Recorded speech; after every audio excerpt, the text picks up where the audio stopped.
Okay, so we're going to be teaching how to do the elevator deboost here. This is something that I recommended to Nova Kane in the Metroid Dread server. If you guys ever need help with speedrunning this game, you should show up to this server. You can find it in the description down below, or you can find it on these Metroid Dread speedrunning leaderboards on speedrun.com. Head over to the help and troubleshooting channel, make any post at all, for example, like this, and then you can search by all these tags here, and these tags will determine, you know, what kind of trick or what kind of category you need help with, and then people will always come to help you. For example, we have Adam Skip here. This thread has been alive for a while, and people have been helping Lab Member for, you know, a really long time, and other people have come into this thread to get help as well. So, you know, stuff like this. Then we have more esoteric tricks like wall clipping and unrestricted. Basically, show up if you need help. Now let's get to the actual help here.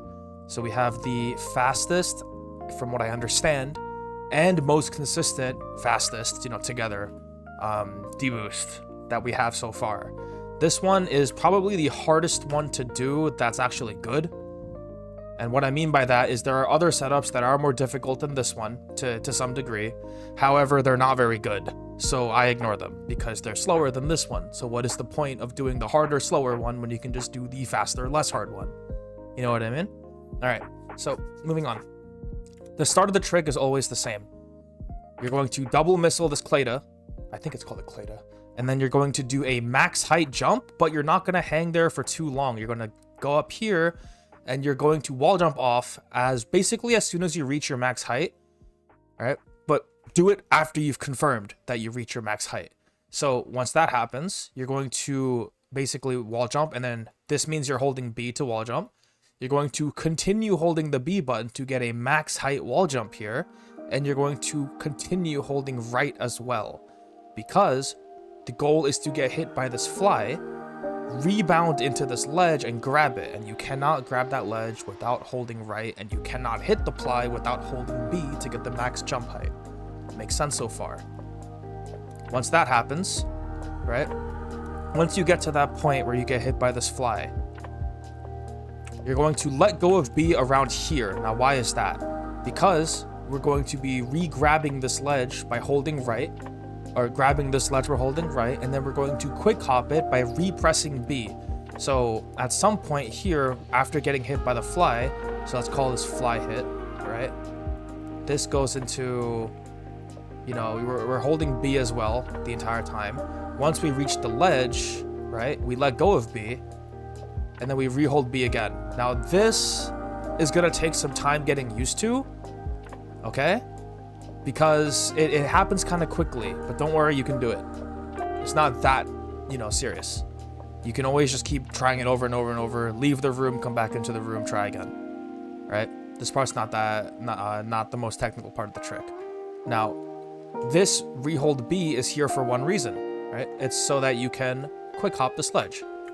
Now, again, after that though, we're going to let go of B. Why is that?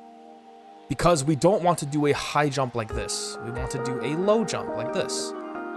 That way we can always get up on this ledge like this and then slide down like this. This keeps everything consistent.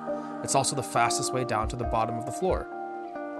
Okay, so this is annoying to start learning, but once you learn it, it's okay. Let me clear that. Now once we get down, the other setups you might see will have you kill this fly. For this method, this is unnecessary. We're not gonna do that. Once we land, holding right the entire time, we're going to try to get a full jump off from here.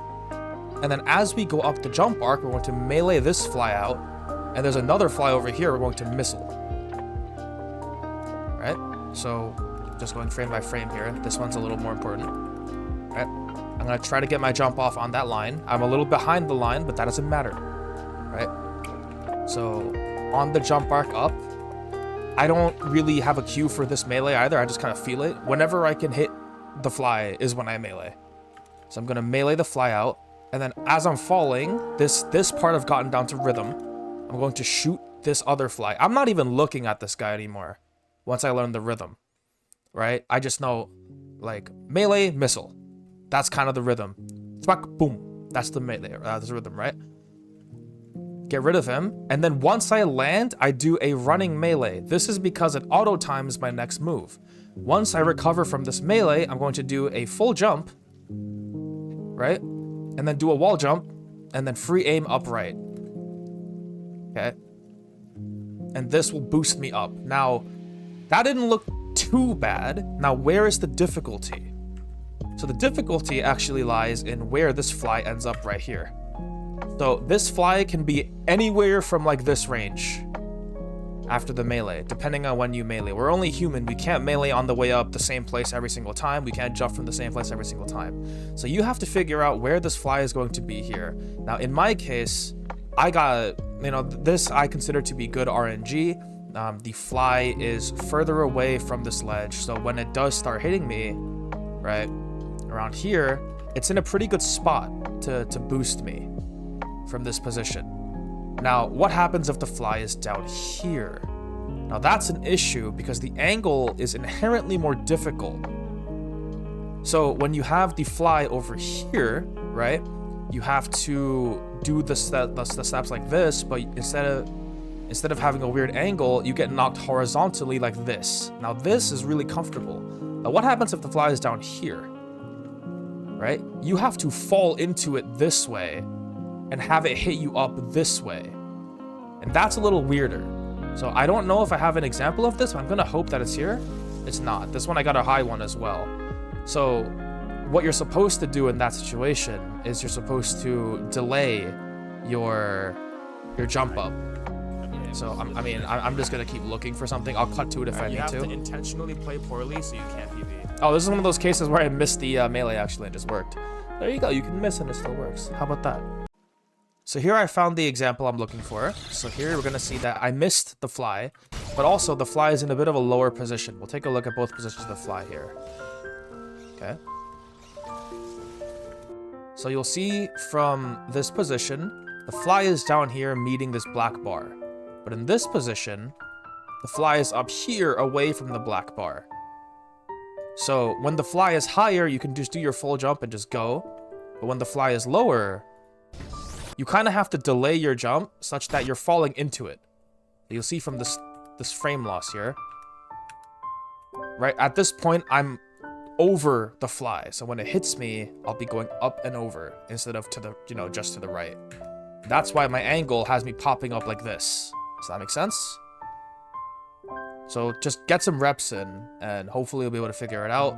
Here, I'll show you both of them in full speed, just so that it's a little more clear.